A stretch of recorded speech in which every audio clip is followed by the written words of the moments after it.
So sorry, guys.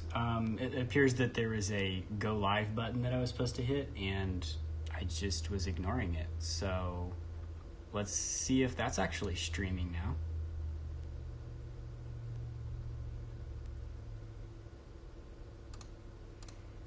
All right, Food Bear, we can work with that. If you already know how many watt hours you got, let's go straight to here. It sounds like you've already made it pretty far down the rabbit hole of what you want to do anyway. Yay, I'm live. We did it. All right, so if we know... okay, yes. Let's see. All right, so you said you're at 36 kilowatt hours a day. So we're gonna put 36,000 in here, which is exactly what you said. Now, let's see, I haven't read through all of your stuff, Food Bear. So how many days should your system, if we just assume that you're gonna run a generator if you run on a battery, we just put the 1 day here, and that will give you any energy you use overnight, you expect that you're going to recharge the next day. So it's not going to be over paneled to where you can go 2 days or have two days worth of battery saved.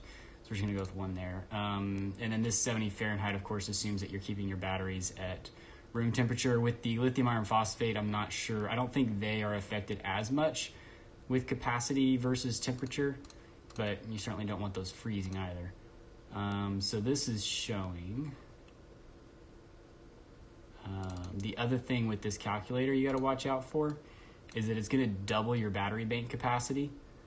So what I'm going to do is actually just make this half. And the reason it's doubling it because it's assuming that we're going lead acid, not lithium. And Food Bear, since you already said that you're wanting to use those valence batteries, which I've heard good things about, then you're already going lithium.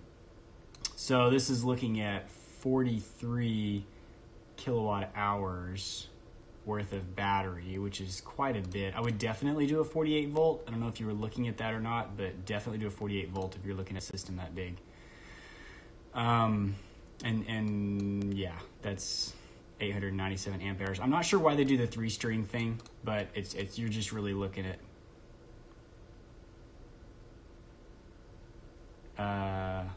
oh yeah.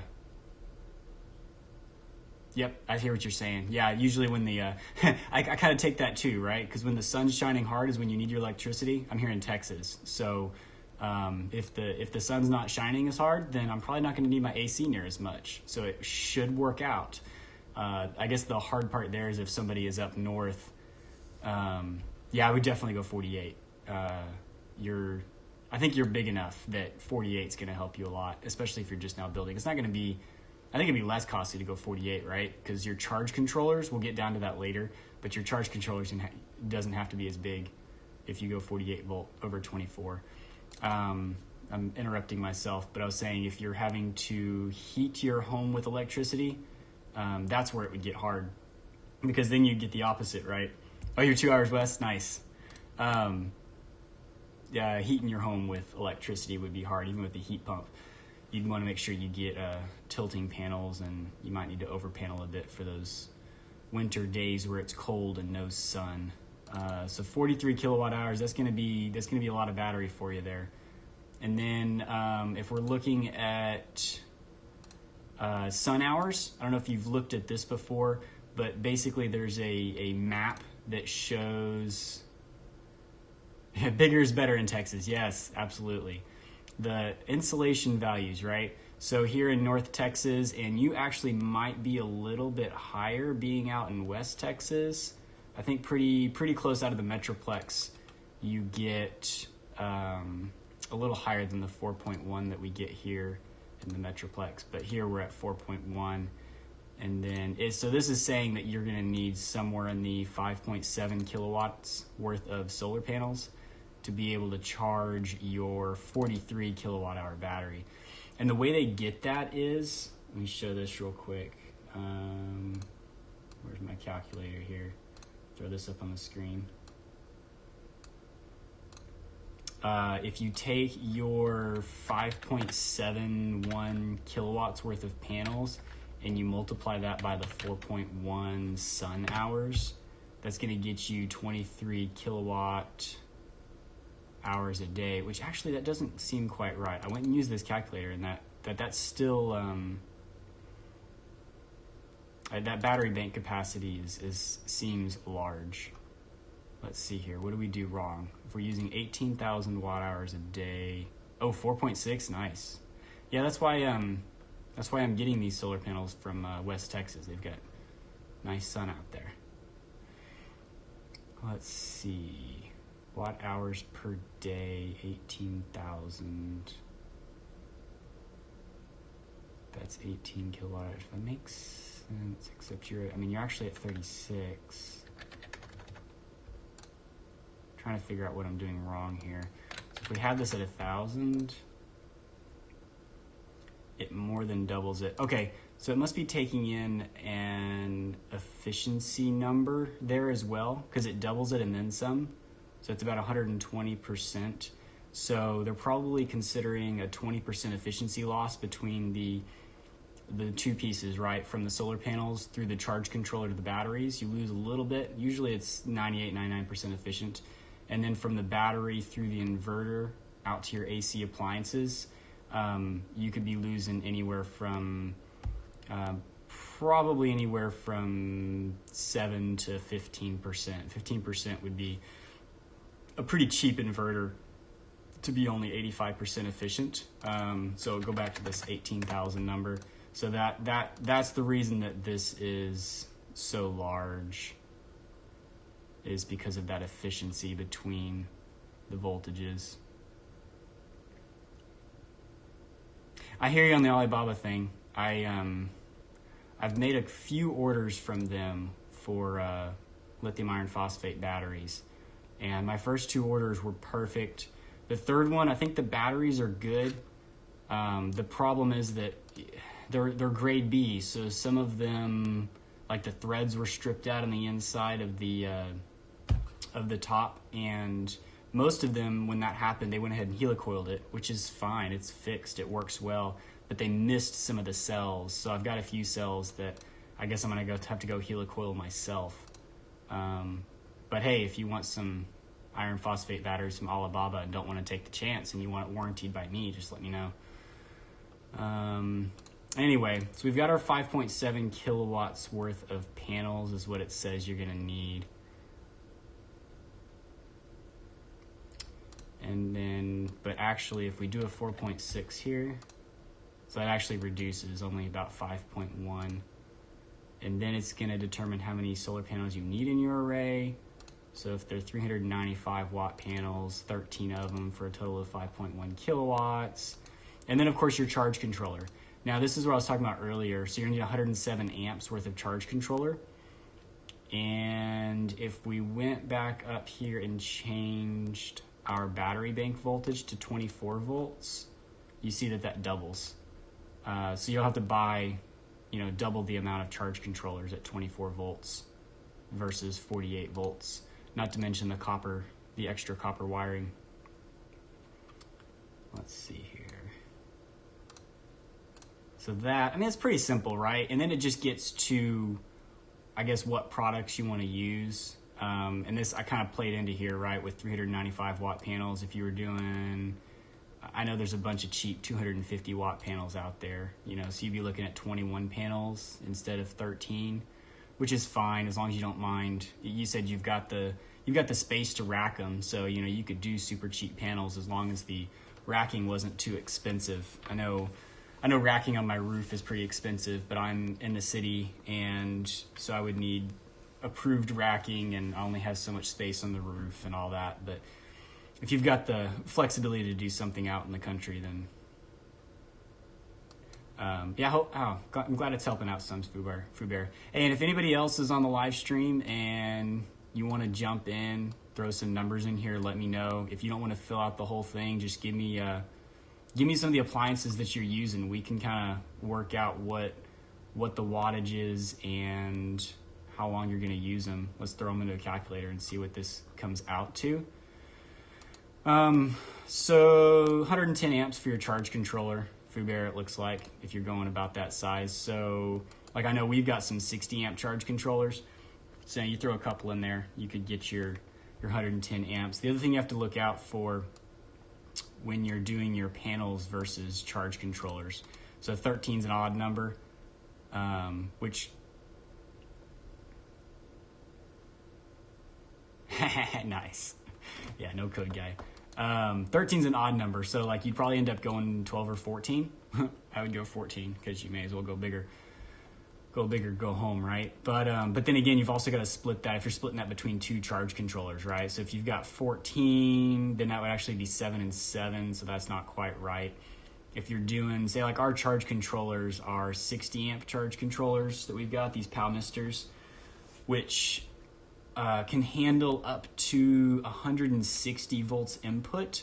So you could do 3 of the 395 watt panels that we sell. We've got 49 volt open circuit panels. 3 of those in series. So if you have, say, so 3 at 395 is 1185. So then if you put two of those triple panels that you've got in series and you put those in parallel, then you get 2.37 kilowatt hours, or I'm sorry, 2.37 kilowatts off of that one charge controller, and they max out at 2.8. Let's see, what do you get with, so this would be 6 and 6, it would be 12 panels, right? So you end up with 4.7 kilowatts. And I hate to say this, but I will, is when you're buying stuff from China, it's probably best to not run it at its limits anyway. So if you've got a 60 amp charge controller and can spread it, maybe even here, right, you've got 107 amps that you need, maybe even just spread it between 3 charge controllers if you don't mind spending the extra $100 for a charge controller, and then you're only running them at about half capacity, right? So 60 times 3, 107. So you're only running at what, like 25 amps a piece? Is that right? 107 over 3, 35 amps a piece. I got the flip side number there. Oh, hey, Get Real. Yeah, you mentioned you were going to jump on. If you, we were just finishing up with some of Fuber's system and kind of talking about his charge controller just now. I say his charge controller. What do you would need for a charge controller? If you want to throw some of your loads into that calculator, I'll paste the link here. It's in the description of the video. We could kind of go through some of your stuff and see what you've already got some panels, I think, right? A charge controller, you're starting to already play around with it. I'm not sure how big you're thinking of going. But yeah, if you're running 3 charge controllers at 35 amps a piece, they'll run cooler and it's not a whole lot more to spend. Or you could just go get some, Midnight Classics or something and spend the money on something really nice.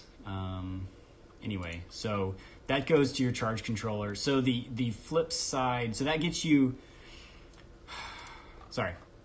this setup tells you what you need for your battery bank and your charge controller and your panels. Once you've got that, you're storing your energy. Oh, cool. Getting your Palmister on Thursday. I hope that works out well for you. All of mine have been good so far. I've got like 3 or 4 of those that I'm using, and they've been good so far. Those Palmister 60 amps. So this tells you your solar through your charge controller into your battery. This doesn't tell you from your battery out to your loads. Now, if you got 12 volt loads, that's not too hard. You're just running, if you've got a 48 volt battery and you've got 12 volt loads, then you can just run a golf cart converter, right? You go look that up on Amazon, a golf cart buck converter.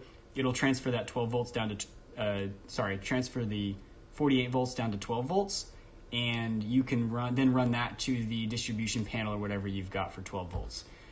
That's more efficient than trying to go through an inverter and then down to 12 volts. It just makes sense. And then what you need now is what you need for an inverter. So you need to find out what your surge is. And Fuber, I'm sure it showed this on your page. I don't have all of your stuff in here. This page basically assumes that all of the loads that you put in on here are going to be able to run at the same time. So it probably gave you a huge number for the wattage you need for your off-grid inverter. If you don't mind, go look at your load page and see what it says right here for your off-grid inverter. And that's where you got to decide, do you want to be able to run all your loads at once? Do you need to be making coffee, running your Instapot, washing your clothes all at the same time? Or are you willing to make sure that you don't do a 3500 inverter? Yeah, that sounds reasonable, right? You're not trying to, because when you're doing this kind of off-grid system, you're probably not trying to run electric heat and a lot of stuff that you might just turn on and run on a normal house. I've got a house that was built in '76, and they've got 320 amp service to this house because the upstairs and the downstairs had resistive heat for heating the air in the house. And I can't even imagine how much energy they used when both of those systems were in place. So, we're a lot more efficient now. We've got our heat pumps and or natural gas heat. That's a little more efficient than trying to run resistive heat. But the sizing an inverter. Yeah, there you go. Yeah, you wouldn't run it all at the same time anyway. Like usually if you're putting together a system like this, you realize that you're not going to run all this at the same time, and that's fine. Let's see here.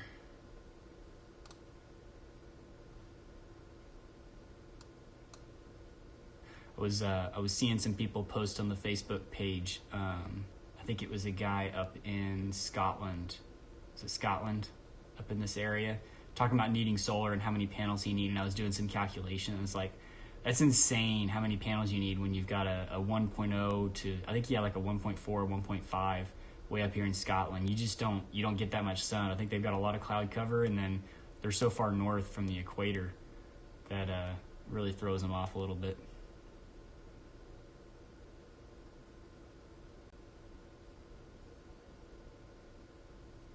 Yeah, the soft start thing. Were you the one telling me about that? That's something I want to get a hold of and play with. So I'm playing with I've got one of those Grow Watt 3000 watt inverters. So it's got the 80 amp charge controller. It can do 40 amp charging from the grid or from a generator. And then it can do 3000 watts of inverting off of the 48 volt battery. So just today I was doing 2.6 kilowatts constant. So I was running a 1400 watt space heater. I was running my 12,000 BTU air conditioner. Yeah, both in the same room. And I had a couple fans. So I was hitting 2.6 kilowatts, and I ran that thing for over an hour, and it was fine. And that's a lot of load. Like, who runs a 1.4 kilowatt space heater off of a battery? It's a little silly, but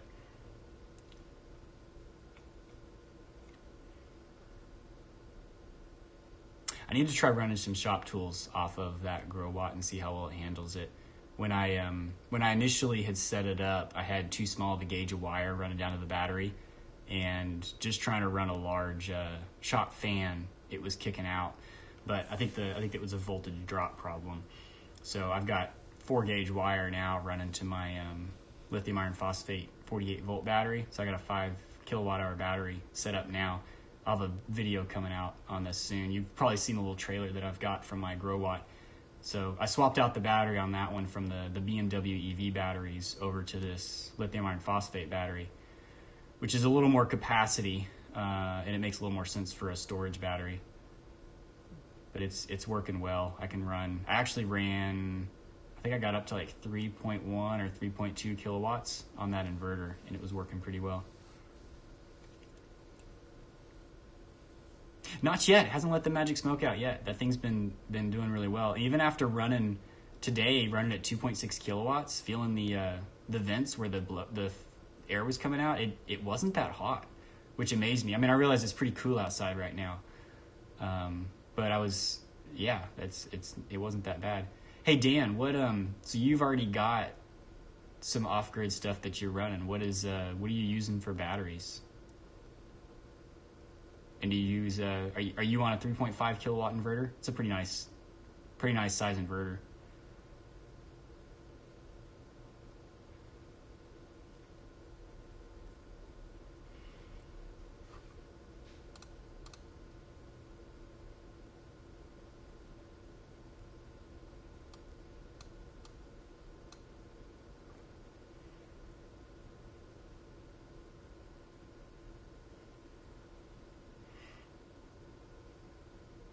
Get real. I know we need to get together so you can come down and grab some more panels. I think we're going to be around Friday evening if that happens to work for you. But you got my number, so just let me know.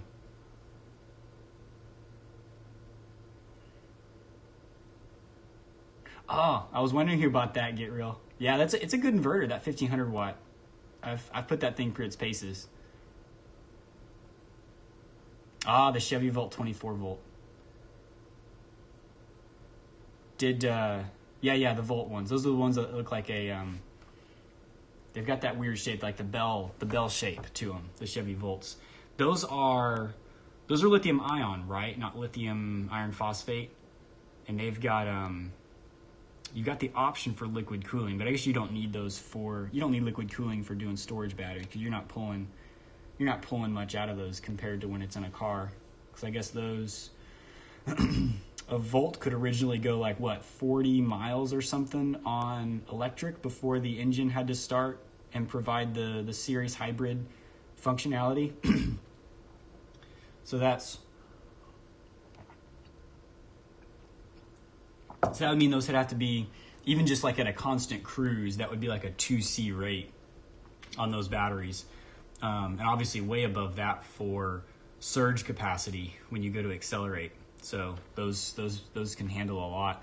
I'm really curious, like longevity wise, using a EV battery like that compared to a storage battery, because I've got some of these BMW EV batteries which presumably would be kind of the same deal, where they can take a lot of load at once, a high C rate. And if you're using them at a very low C rate, I gotta wonder how well those work. I mean, I would imagine it'd work better. You're just being really easy on them. Oklahoma. It looks like there's 3 ranges in Oklahoma, anywhere from the 3 to 3.9. If we're looking at these insulation values, right? I wish I could zoom in on this thing. Maybe I can.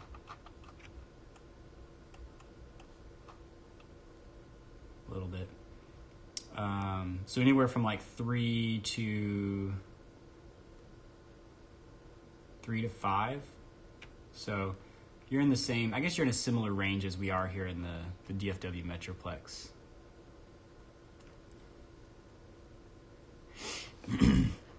Yeah, I mean, if you're using a windmill, and that's great. If you're out on the plains and you've actually got some constant wind, you may as well.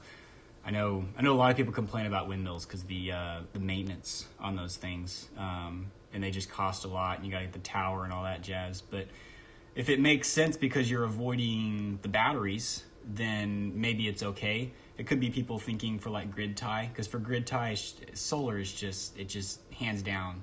You just can't beat it. But for, unless maybe you're in Iceland and don't have enough sun.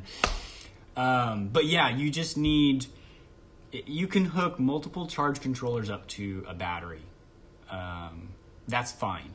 In fact, you've probably seen the video, I ran 2 of these Palmister charge controllers to the same battery, both a 12 volt battery and a 48 volt battery. 12 volt was lead acid, 48 was a lithium ion. And it worked fine. They followed each other, even though they're not technically communicating.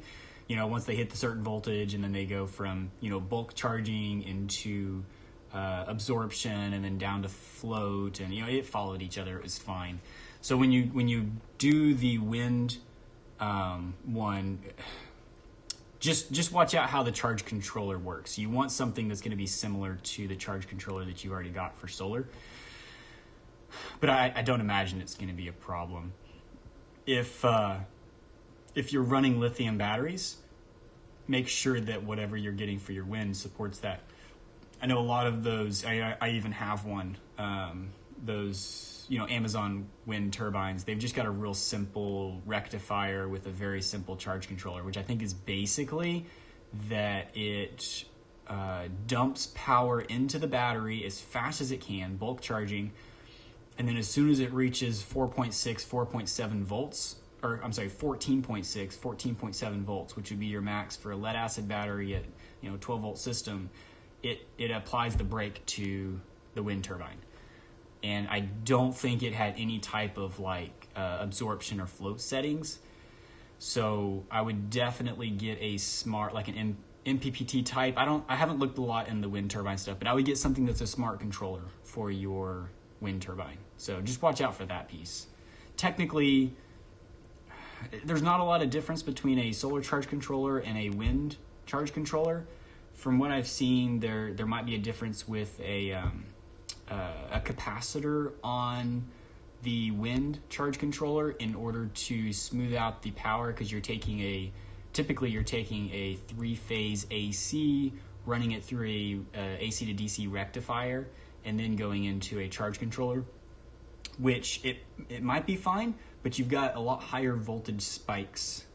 It's dirty power basically compared to solar, which is just a constant DC. So this would be it'd be a DC, but it would also have, I think the deal is it would be kind of an on-off DC. So I don't think you can necessarily just connect up to a solar charge controller, but the innards aren't too far apart. So lots of people out there should have wind charge controllers, or even have one that will work with either. How high up are you going to put that windmill? I'm curious about that. I did do a little project on a windmill, but that didn't fly.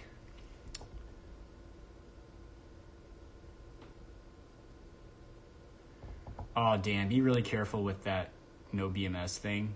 I don't know if you've seen any of the aftermath of, I think it was even a volt battery. I know you're probably being real careful to make sure you don't go above or below the total battery voltage. The thing is, you can have a cell go 0 volts, and you could still be within that maximum, that max or minimum on the battery, and you could have a cell go 0 volts, and you would just never know. It's a little scary, because you've got, if you've got 7 in series and you lose 1 cell, that's only 3.5 volts or so. Your charge controller and inverter aren't necessarily going to see that much of a drop. You could drop that, and your inverter could still be running and not hit under voltage. I did a 13S lithium ion, and I did have a BMS on it. This was for a lawnmower that I was running on electric, and I used the battery. It was cool. I made a little video. And then a couple months later, I went to use it again. I charged it up, and it ran for about 20 seconds, and it would just die. I'd charge it back up again. It'd run for 20 seconds and die. And I couldn't figure out what the deal was. So I took it all apart. One of the cells had gone bad. And so the BMS was doing low voltage cutoff and protecting it from certain failure, which could have been catastrophic. So just be really careful. I mean, even if you use a real cheap BMS, these like an Ant BMS, I've got some videos on those, and they're pretty easy to set up. It's like $68 from Alibaba, and they're pretty simple to set up. They got Bluetooth, at least give you a little bit of peace of mind.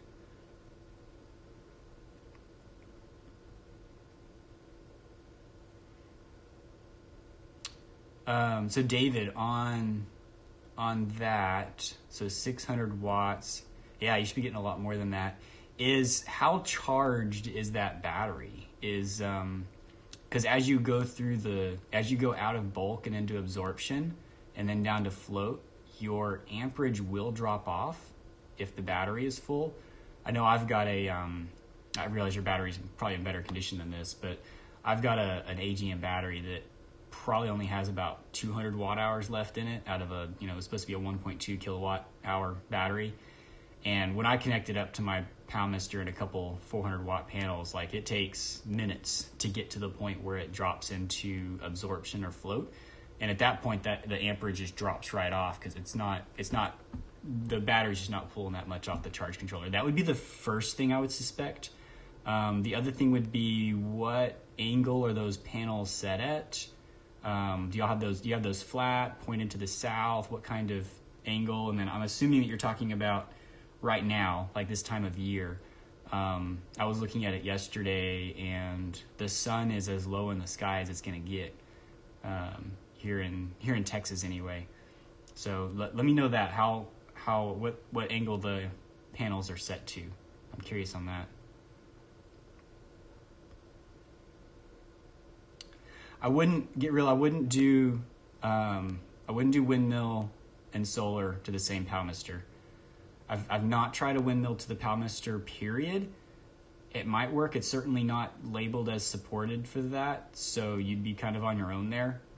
If you wanted to do windmill to the Palmister, I would do a separate charge controller for just the windmill, for sure. And you'd have to go through you can get these on Amazon, you'd have to go through a rectifier first, assuming that your washing machine motor, I think is what you said, I think that would be an AC unless you're rewinding to like a DC or something. I don't think that's possible. I think it would be an AC. So you'd have to go from your motor through a rectifier that gives you DC and then into the charge controller. And you'd have to make sure that so two things, right? One thing is you make sure that your voltage, your AC down to the DC, that DC voltage you're going into the Palmister isn't too high. If you're running I don't remember what voltage battery you're running, but look at the Palmister, because like a 12 volt battery, you can only run up to 80 volts input from the PV, or in this case, wind. And I don't know if that's going to work or not, if that's going to blow it. But definitely check that out. The other thing is that there's no brake, right? That Palmister can't do a brake on the wind turbine. That's something that is usually built into the wind controllers. So they'll either like short out the three phase on the turbine, or do a dump load at like big resistors or something. So watch out for that.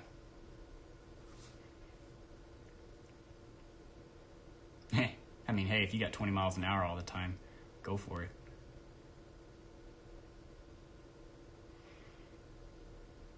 Man, Dan, you just got towers out there waiting to be used?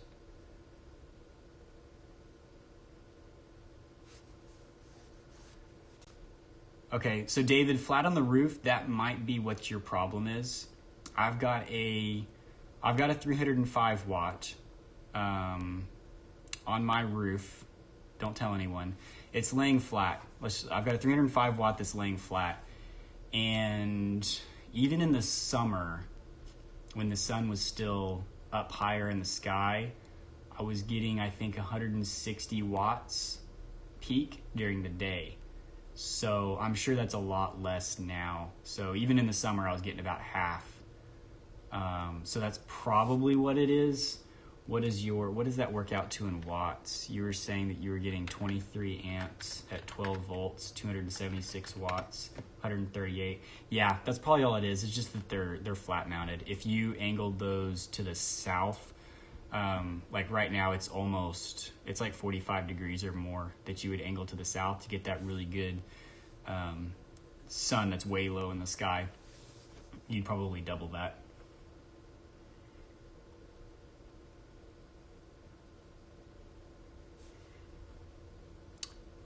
Get real, let's see, where was that link at? I'm wondering if YouTube is filtering out the links. So if you did a load calculation, try just pasting in the key at the end. So like, let's see here. I say the key at the end. So everything here after this question mark, try pasting this piece in and see if that comes across on the chat. I didn't think about them possibly filtering it out. Hey, by the way, guys, is my audio and video coming across clear, or is it choppy at all? Or I guess I can go back and listen to myself later. There you go, from Dan, who actually uses turbines. Thanks for piping in. So you saying definitely a dump load. So with the relay, would the relay be? What would the relay do? Would it move it from the charge controller over to the dump load? Is that what the relay's for?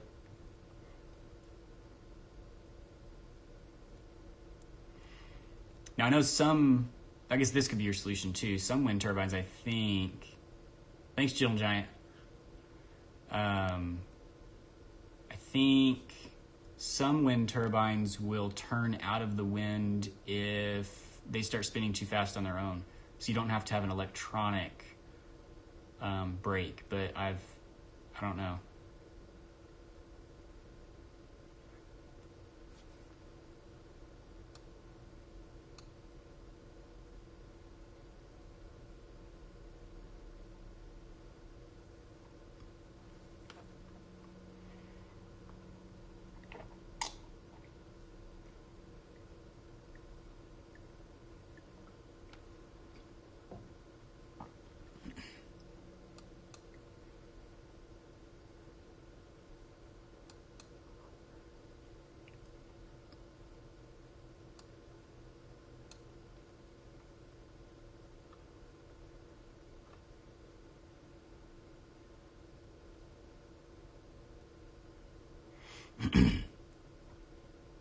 The control surface, is that the, I guess that's the big wing in the back, keeping them pointed into the wind. So they can just rotate that around. Oh, a clipper, is that what that's called, Dan?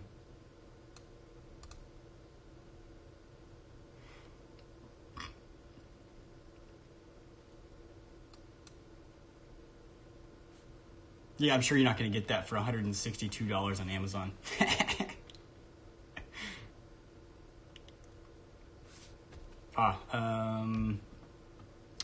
Let's see here. All right, get real. I'll see if I can get that. Rolls golf cart battery. Are those are lead acid batteries, right? I've heard of Rolls before.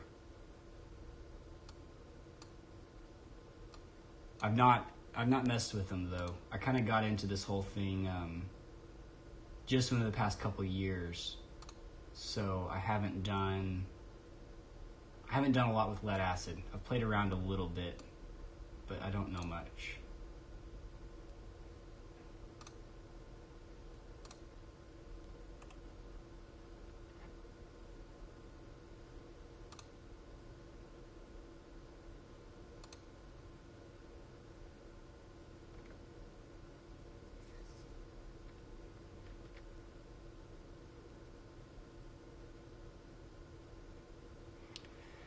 So for mounting your panels, if you're going to do a static mount here in Texas, I think it's about, I know you put it on your roof at about 33 degrees is what a lot of roofs are, and that's considered acceptable. And I think that's about right, because in Texas, when the sun is at its peak, it's almost overhead, at which point you would almost just want the panel flat. But then in the winter, you want it at 45 degrees. And I think that I have to go look up the number on it, but for trackers and stuff, if you're within 20 degrees, I think it's plus or minus 10 or 15 degrees, I think it doesn't make much of a difference. The percentage difference for yield from the sun isn't that much. So if you're at 33 degrees, you're going to miss a little bit as the sun is way up overhead in the middle of the summer, but you'll certainly catch the low sun in the winter. It'll be about somewhere in between. If you're looking to move them season to season, then you'd want to go anywhere from just about flat in the summer to about 45 degrees in the winter.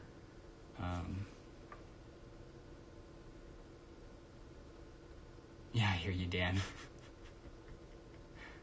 Illuminati confirmed. That's great.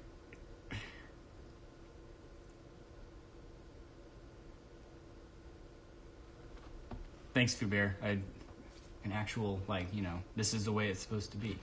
I didn't have that number on me. Let's see. Yeah, get real. I need to figure out how to get into my texting, because my phone is currently being used to record myself. Let's see here.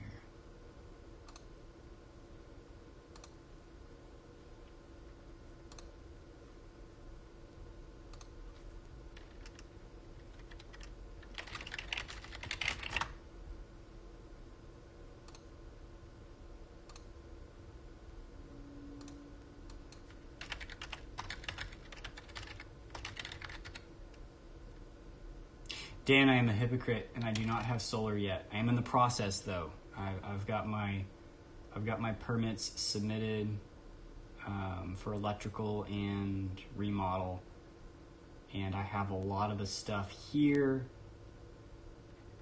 but I don't have it up yet. Hopefully, here in the next 2 months, I will get solar on my house. I'm putting up what's it going to be? I think it's 8.4 kilowatts is what I'm starting with. That's one of my south roof faces.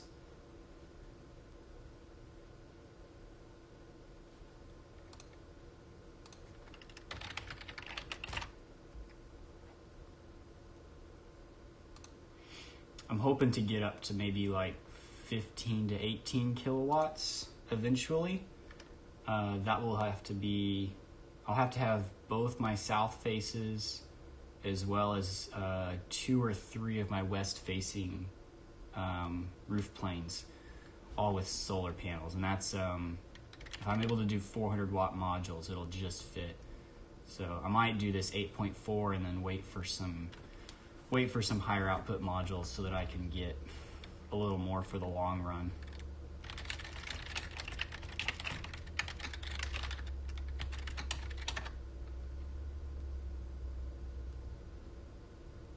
I know, right? Like I've sat here and sold hundreds of solar panels, and I've got 25 stacked in a pallet in my garage, and it just, you know, it hurts every time I walk by them.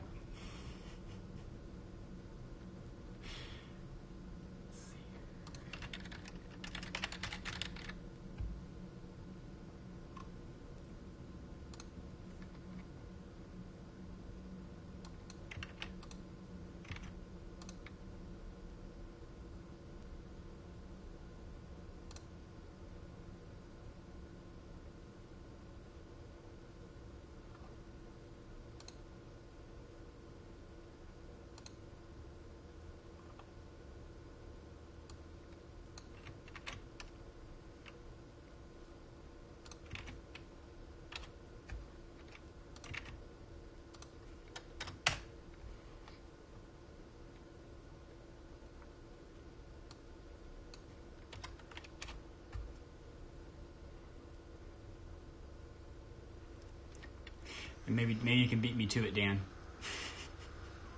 I want pictures, guys. I want pictures of your setups. I'm still working on building out the website we've got, that's beambrothers.com. I really want to get some pictures of some good DIY setups up there. So if you want to send me some stuff or even some video, I'll get that up on the website. I want to show people that you can do this. Let's see, which sun position, is that the one? Oh, that's pretty cool. So let's go to, can you search for like Waco or something? Or Azel?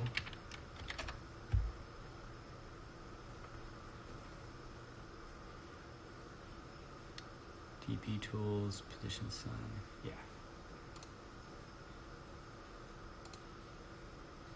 Let's expand this out a little bit so you guys can see.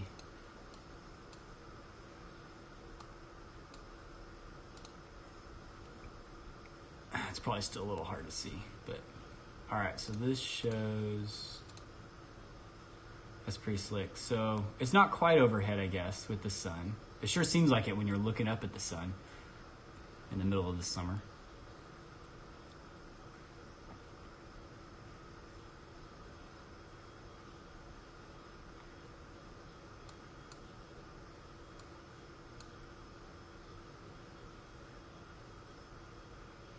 Oh, you can put your GPS in there? That's right, we'll just look at Azel for now. It's close enough, right? Yes, good peeps in Azel. So let's see here.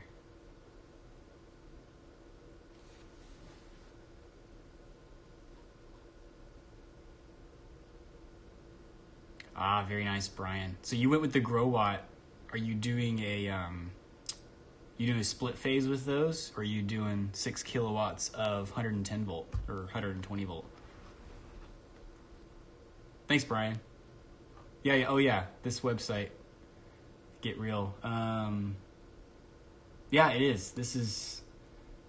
It's nice to actually visualize that. I've got a little app on my phone that I can do the 3D augmented, and you can kind of look up around and see where the sun passes in the sky.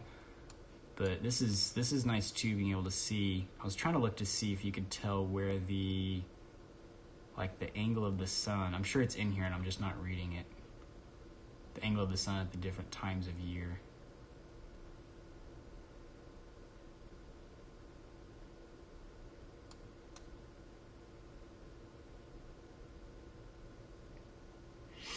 Dan, I hear you. I don't know if you can tell, but I'm a little addicted to solar too.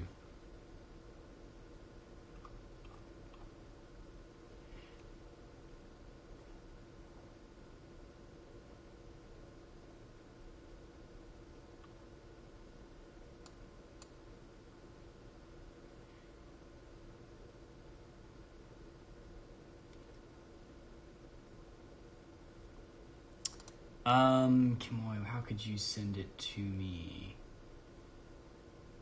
Let's use... Oh, there's more stuff. Email address.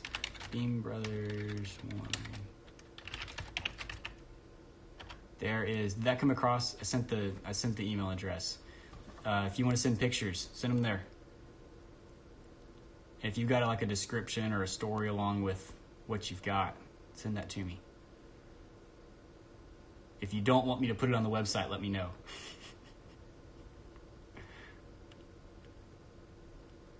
The Pathfinders, are those like those crystal balls that you look at and you like look down at them and you can see, like I don't actually know how they work, but I've seen those used.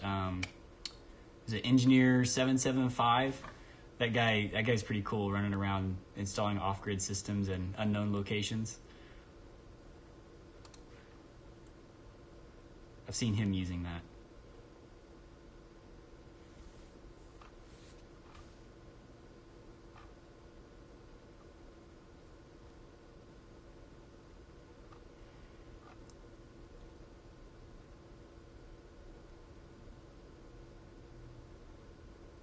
Let's see here. I realize we probably have some different people on now than we did at the beginning. If anyone wants to run through what I said this was going to be and do a system sizing real quick, let me know, or I could just go ahead and throw some numbers in there just to kind of show what it would be.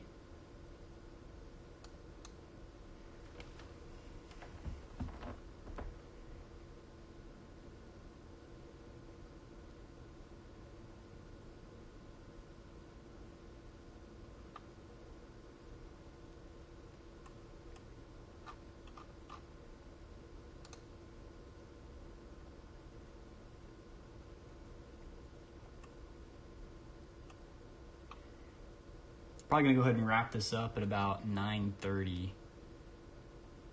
I don't want to keep you guys too long.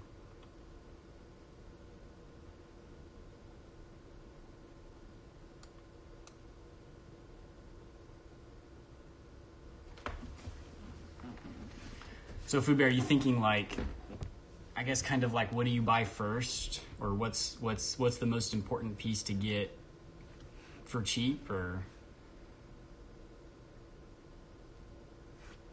I agree, Get Real. This is real data. This is further down the rabbit hole than I usually get. Yeah, no, that's true, Fuber.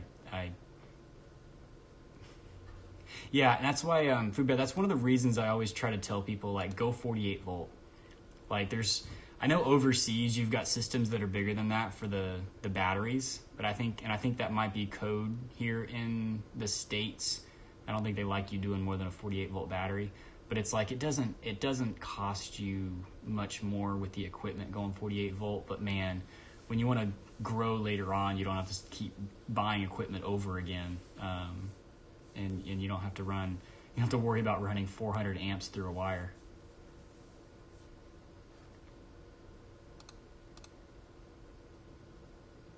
It is really quiet here. They went to bed nicely this evening.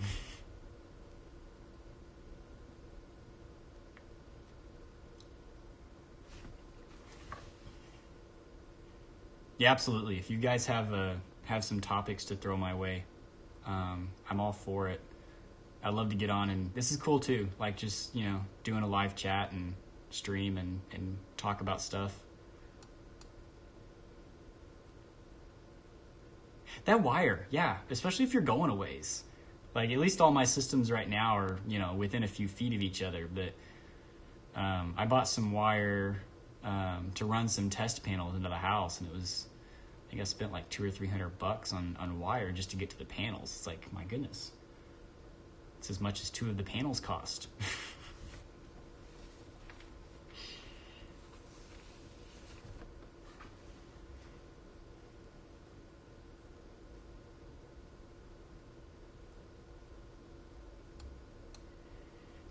Yeah, I'm curious. Do you guys? I mean, obviously, I really appreciate everyone jumping on here and actually interacting and talking and going through this stuff. This is a lot of fun. Is the live stream thing, like, is that a good format? Like,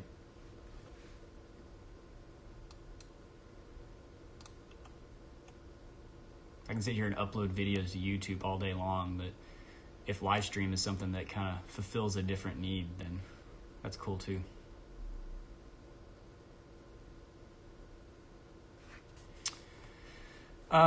So length of wire and how much you need. Renogy actually has a really cool calculator for this that I've used. Wire size calculator. Don't actually use any of their products, but they have a good website.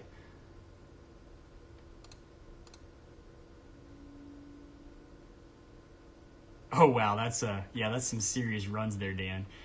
All right, so for wire size, I don't even know why you need the volts, but at 48 volts, if you're talking about, so get real. The real question is how many amps, right? Your wire's going to be rated for a certain voltage.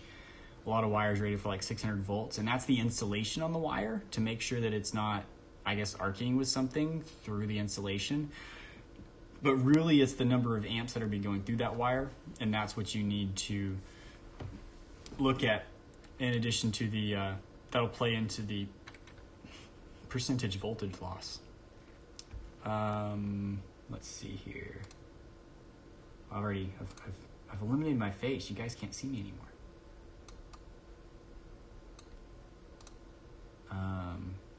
So if you're doing like, say you're doing solar panels at, 48 volts, you said it was 20 feet. So say it's for your batteries. If you've got a, what would it be? Say you got a 3,000 watt inverter, and you assume that inverter is 85% efficient. So we're going to do times 1.15 because it's got that extra 15% of losses. So you're going to have about 3.5 kilowatts of load. So if that's what you're talking about running across some wires that are 48 volts, so say that's the distance between your battery and your inverter, then you would then divide that by your 48 volts. So watts divided by volts, you get your amps. So you're talking about 72 amps running across this wire. So if you just plug that in here and you've got your 20 feet and you say you do a 2% loss, that's telling you need 4 gauge wire. And this will balk at you as you get like really short feet. Really short feet. I don't have short feet. So it's saying that a 14 gauge wire would work. So their calculator's a little interesting. But you wouldn't really want to use 14 gauge because the max current on 14 gauge, no matter what length, is supposed to be 15 amps. Whereas with 4 gauge, it's 95. So you'd want, if it was just a few inches, you might be able to get away with 6 gauge. But at 20 feet, you would go with the 4 gauge. So that's how I do it. Just make sure you get those amps correct. And that's the important part across the wire is the amperage and how many feet you're going, because that's going to give you your voltage drop.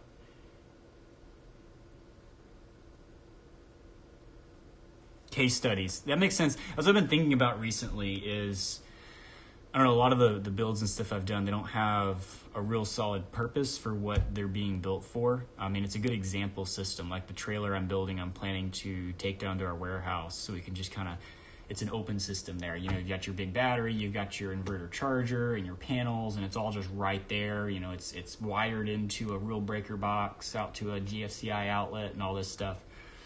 But what's the real use case for it? It's not really sturdy enough that I'm going to be hauling it around on the roads all the time. So that makes sense. I'm gathering all the data for my grid tie install, and hope to have a good video for that. And I feel like that would be a really good use case with practical applications. And I've got my Sense Energy monitor. I can get the solar input for that and be able to show how much power I've got coming in during the different seasons and whatnot. So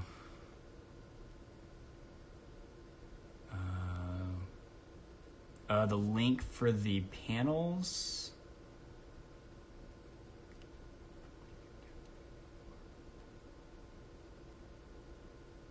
You want the link to Get Real? You want the link to like the Craigslist listing or the Facebook listing, or what do you want the link to?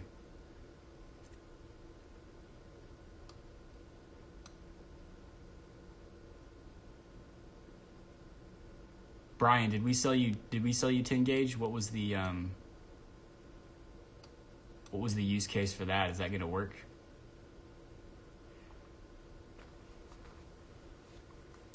So panels to inverter. So it would really be panels to, so Get Real. You're asking about how about from panels to inverter at 20 feet? If you are running those panels in series, the 395 watt panels run at about 10 amps. So if you're running 3 panels in series, it would still only be 10 amps. So like leave that at 48, put this at 10, leave that at 20. So you're talking about 12 gauge wire. Now if you're running those in parallel, then this would be 3 times as much, right? Because it would be 3 panels at 10 amps each. And then that would be 8 gauge. And that would be assuming that you're taking all 3 panels and you're running the positives from all 3 panels to one wire and the negatives from all 3 panels to another wire, and then running that back to the charge controller. So then you would need 8 gauge wire at 20 feet.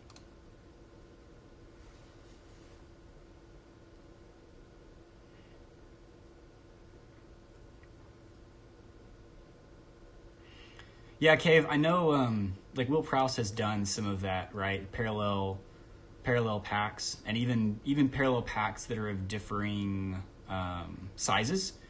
You know, you got a 2 kilowatt hour and a 5 kilowatt hour, and it works fine. I mean, you do want to make sure that you are at the same state of charge, same voltage on each of the packs before you connect them in parallel. Otherwise, you're going to have a large surge of power from one to another. But once they're connected, I mean, they should work fine. It'll just act as a bigger pack. If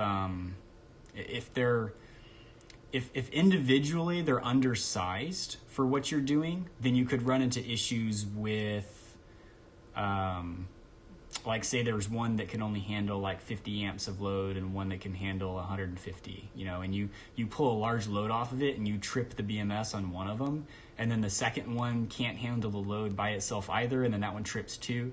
But that's really just making sure that your BMSs and wiring and everything is up to snuff for the system in general. But yeah, you shouldn't have a problem paralleling them.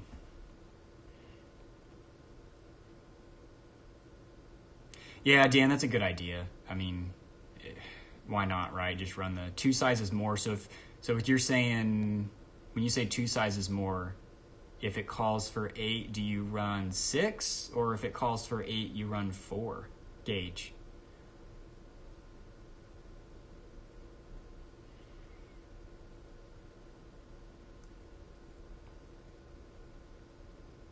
Oh, Brian, yeah, I know of those guys. I bought my Solar City inverters from them. We actually talked to them a couple of years ago about getting some panels out to them, and it didn't work out. But everything I've seen, they've been good guys. They've actually got a little YouTube channel going. If y'all haven't checked them out.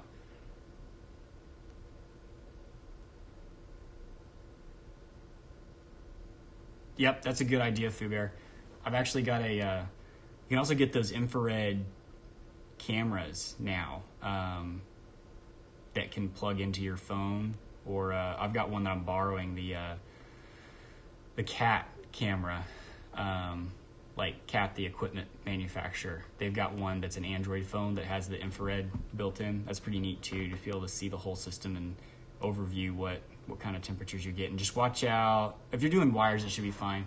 I know doing temperatures on reflective materials, I think it is, doesn't work very well for infrared sensing. So watch out for that. But that's a good idea, though. Always make sure your temperatures are good, because that could tell you if you've got either too small of a wire or you got a bad connection somewhere or whatnot. The other day, I fired up a battery for the first time. When I turned the inverter on, I heard a little sizzle I was like, what in the world? So I start checking all the connections, and sure enough, one of my bus bars wasn't bolted down all the way because the screw hole was stripped in the battery.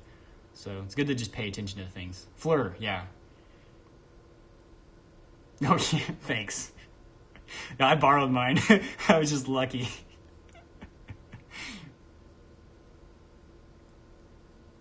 But you're right, because Harbor Freight has you can just get one of those $12 ones, right? That's just a little gun with an infrared. I've got one of those sitting in there, and that's handy to have. I think the first time I ended up with those is when I had a nitro RC car. You're supposed to measure the temp of the head of the engine, make sure it's not overheating.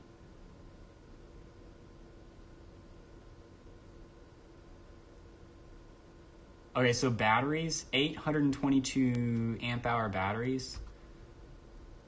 We could do that real quick, and then we should probably wrap it up after that. Let's see, 122. So that's 976 amp hours at 12 volts. So that's 11.7 kilowatt hours. Generally, you don't run lead acid down below 50%. So if you divide that by 2, you've got about, whoa, that was 5. Divide that by 2, you got about 5.8 kilowatt hours usable. So if you calculate that into lithium, if you do like an 80%, so times 1.2, so you need about 7 kilowatt hours.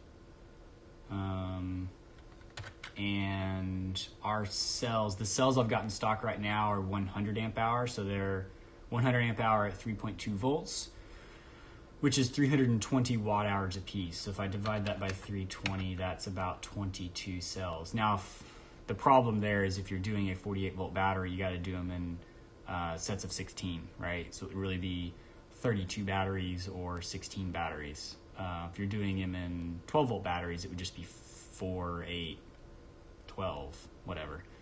But it would be about 22 cells. We've got those for sale for $75 a pop, which if you've already got lead acid or you've got a good deal on lead acid, you know, might not be worth it, but pretty cheap for lithium iron phosphate batteries.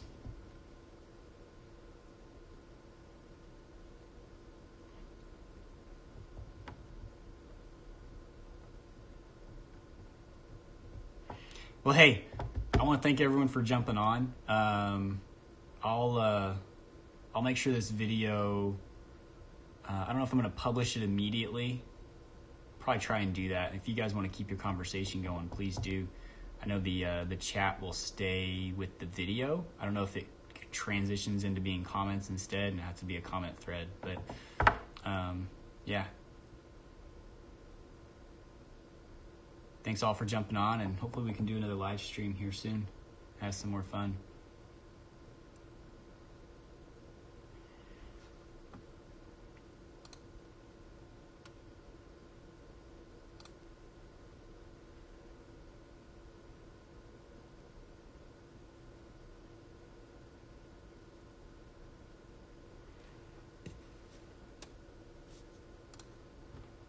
Oh, I didn't stop the stream yet.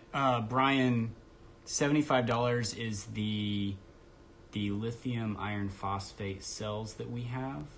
Let me see if I've got those up in Facebook Marketplace here. Let me bring it up real quick. Let's see here.